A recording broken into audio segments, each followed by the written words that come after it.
Welcome back to our channel. இப்போ நம்ம என்ன சம் பார்க்க போகிறோம்னா square root of 2 3 into square root of 2 5 into square root of 2 dot dot dot என்ற கூட்டுத்தொட வரிசையின் 12வது உறுப்பு என்னன்னு கேட்டிருக்காங்க. நான் அந்த கூட்டுத்தொட வரிசையை அப்படியே எழுதிக்கிட்டேன்.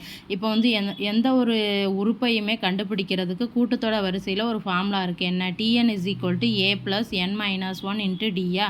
இதில் ஏங்கிறது என்னது? முதல் உறுப்பு ஸ்கொயர் ரூட் ஆஃப் 2. டிங்கிறது என்னது? இரண்டாவது உறுப்புல இருந்து முதல் உறுப்பை கழிக்கணுமா. அப்போ இரண்டாவது உறுப்பு என்ன? 3 ஸ்கொயர் ரூட் ஆஃப் 2 அதிலிருந்து முதல் உறுப்பை கழிக்கணும்.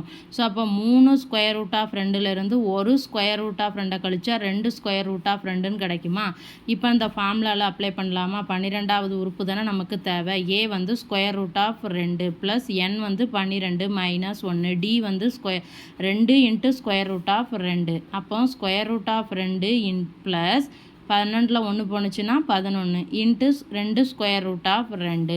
ஸோ அப்போ ஸ்கொயர் ரூட் ஆஃப் 2 11ஐயும் 2ஐயும் மல்டிப்ளை பண்ணால் 22 ஸ்கொயர் ரூட் ஆஃப் 2ன்னு கிடைக்கும்.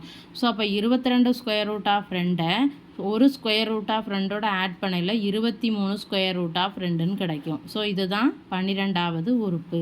வீடியோ பிடிச்சிருந்தா சேனலை சப்ஸ்கிரைப் பண்ணுங்கள், வீடியோவை ஷேர் பண்ணுங்கள். தேங்க்யூ.